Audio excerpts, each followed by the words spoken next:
Baik, kita ke soalan yang berikutnya. Saya silakan Datuk Seri Panglima Haji Muhammad Syafiee bin Haji Afzal yang berhormat sempurna.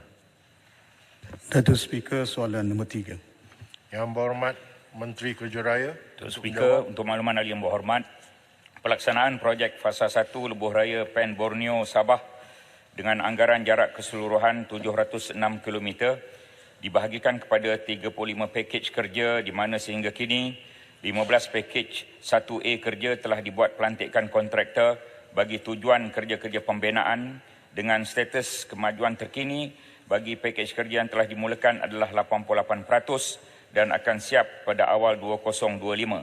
Manakala status pakej kerja 91A yang melibatkan laluan dari Serusuk ke Pitiru masih di peringkat perolehan. Sehingga kini, pakej-pakej kerja berikut telah siap dan dibuka untuk pengguna jalan raya. Pakej kerja 5, Donggongan ke Papar telah siap pada 29 Ogos 2022. Pakej kerja 27, Kampung Lot M ke Batu 32 Sandakan telah siap pada 18 November 2022. Pakej kerja 15, Tawau ke Semporna telah siap pada 10 Ogos 2023 dan pakej kerja 21, Lahad Datu Bypass telah siap pada 30 Oktober 2023. Secara keseluruhan, sebanyak 16 pakej kerja akan dilaksanakan buat masa kini dan kos keseluruhan sebanyak 10.849 bilion ringgit menggunakan peruntukan pembangunan sepenuhnya iaitu DE Development Expenditure. Untuk makluman ahli yang berhormat, bagi pakej 19 kerja Fasa 1B yang masih belum mula pembinaan dengan kos 15.7 bilion ringgit akan dibiayai secara hybrid menggunakan peruntukan pembangunan dan melalui terbitan sukuk oleh dana infra nasional berhad. Projek Sabah Pen Borneo Fasa 1B ini akan dilaksanakan dengan tempoh pembinaan selama 5 tahun dan dijangka akan dimulakan seawal suku kedua tahun 2024. LPB Sabah Fasa 1B ini telah pun selesai makmal pengurusan nilai peringkat kajian nilai, value assessment dan kejuruteraan nilai, value engineering yang dilaksanakan sepanjang tahun 2023 bagi memastikan segala skop dalam pakej ini diteliti sebelum ianya ditender. Pakej-pakej di bawah pelaksanaan Fasa 1B adalah seperti berikut. Janjaran Northwest sepanjang daerah Kota Belud, Sempang Menggayau Kudat, Janjaran Southeast merangkumi Tawau sehingga Lahad Datu, jajaran Northeast melibatkan daerah Lahad Datu Sandakan dan jajaran Central melibatkan Telupit Keranau. Suka kita maklumkan Fasa 1B kini dalam proses perolehan dengan menggunakan kaedah tender prakelayakan terpilih di kalangan syarikat-syarikat yang berdaftar di Malaysia. Terima kasih. Soalan tambahan yang berhormat. Terima kasih Datuk Speaker. Terima kasih yang berhormat Menteri yang telah menjawab persoalan tentang bukan hanya prestasi pembinaan Pen Borneo. Minggu ini saya akan ke Kimanis, Sipitang. Dan saya juga telah menjelajah beberapa kawasan dan dilaporkan bahawa prestasi meningkat. Tapi kalau kita ke peringkat bawah sebenarnya Datuk Speaker amat mengecewakan. The reality is there. Dan saya bimbang contohnya di Kimanis dan juga ke Sipitang. Masih lagi keadaannya begitu tidak siap. Di Tawau saya akui pasal saya selalu balik bila saya bersiasat, kawasan itu cukup baik. Saya nak bertanya kepada yang berhormat, prestasi yang ada kegagalan syarikat-syarikat, mengapa pihak kerajaan tidak mengambil tindakan tegas untuk memutuskan supaya tamatkan mereka kerana ini menjejaskan bukan hanya kesengsaraan kepada rakyat, malahan perbelanjaan kereta yang rosak di Sabah beribu. Dan ini harus ada ketegasan, seakan perkataan yang amat berhormat Perdana Menteri menoktakannya. There must be firmness. Kalau didapati mereka gagal, kerana dahulu masa kita kerajaan, kita lantik JKR dan juga JKR pusat untuk pantau. We don't leave it to PDP. Kerana itu tidak ada keupayaan mereka, peringkat akar umbi itu. Saya nak tanya satu, adakah pihak kementerian mengambil tindakan tegas untuk memastikan supaya tamatkan bila ada kegagalan? Contohnya, prestasi daripada awal bila kita tamatkan 12% sepatutnya 49% pencapaian mereka. Hanya 12% saja di kawasan-kawasan. Tawau ada completed. Keduanya, saya ingin bertanya kepada yang berhormat tentang pempasan tanah yang ada. Berapakah jumlah Berapa juta yang dibelanjakan menerusi pembinaan Pen Borneo ni, pempasan tanah. Dan siapakah yang tanah-tanah? Kalau orang kampung saya tak kisah sangat. Dan saya dipahamkan ada setengah-setengah pihak yang belanja sehingga berjuta pempasan tanah khususnya daripada Kimanis sampai ke Sipitang.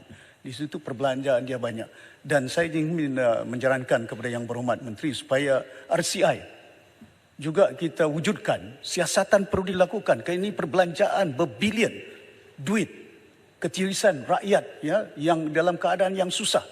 Kalau kita boleh buat RCI untuk kapal yang belanjanya kurang berbanding dengan Pen Borneo, kenapa tidak ada Royal Commission Inquiry, siasat, kontraktor dia, dan saya minta kepada Yang Berhormat bagi jaminan di parlimen ini kontraktor yang dilantik tadi itu. Dan saya akan pantau secara mendalam. If it is the same contractor, if it is the same shareholder, dan saya akan bangkitkan di parlimen ini. Terima kasih banyak. Walaupun saya pengurusi, saya menyokong apa yang Berhormat sempurna nyatakan. Yang Berhormat Menteri, silakan. Ya, izinkan saya menyatakan apakah yang berlaku untuk pakej 1A, 15 pakej kerja. Saya sebut tadi 88% secara keseluruhan. Sindumin Kampung Malalia 62.4%, Kampung Malalia Beaufort 49.3%, Beaufort Bongawan 66.3%, Bongawan Papar 92.5%,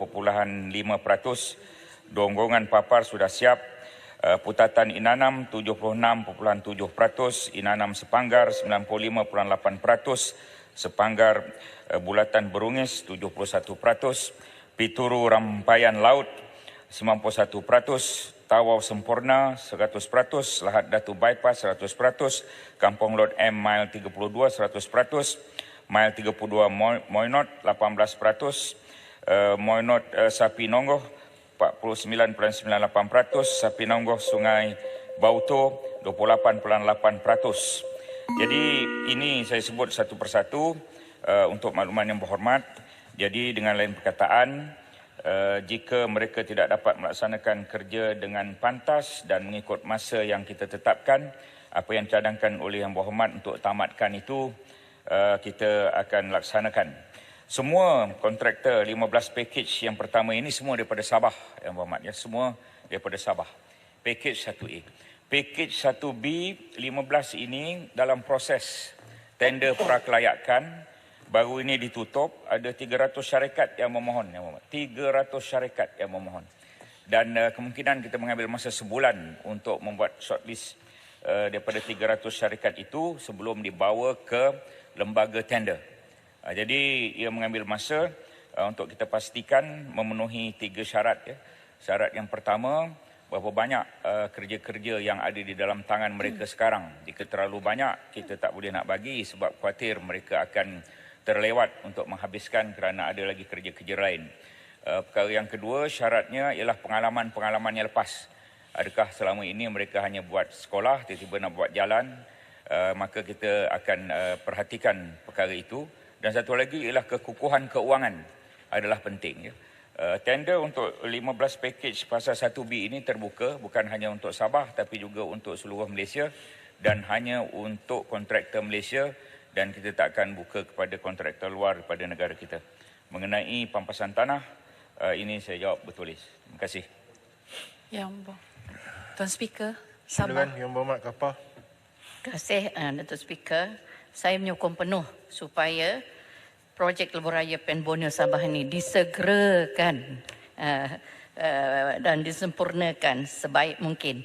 Soalan penambah saya, apakah penambahbaikan Kementerian berhubung mekanisme penilaian semula pemantauan kualiti jalan dan penyelenggaraan secara berkesan, terutama membabitkan jalan-jalan yang sering rosak walaupun baru diturap semula, serta tindakan yang diambil terhadap pihak kontraktor yang gagal membaik pulih atau memenuhi jadual penyelenggaraan jalan raya.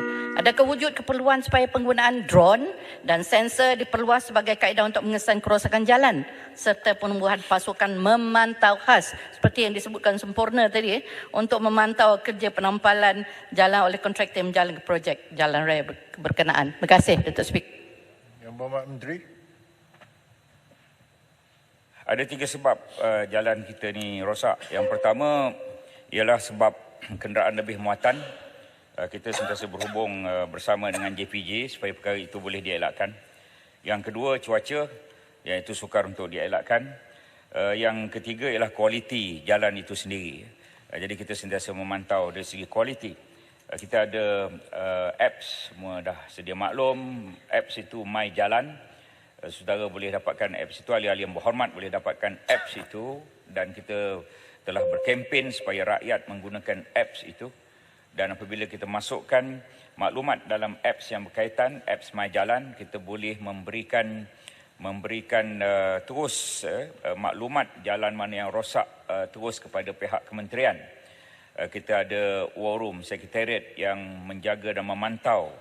Tetapi hanya kira-kira 21% sahaja yang terlibat dengan jalan persekutuan. Selebihnya ialah jalan-jalan yang lain. Jalan bandaran, jalan negeri, jalan kampung, ya. Tetapi walaupun melibatkan kementerian lain, kita masih lagi bekerjasama untuk menyampaikan maklumat-maklumat jalan rosak kepada pihak-pihak kementerian yang lain, KPKT, KKDW, Kementerian Pertanian, JKA Jalan Pertanian. Terima kasih. Tuan Speaker, mohon satu soalan lagi. Pen Borneo, Sabah. Duduk Yang Berhormat.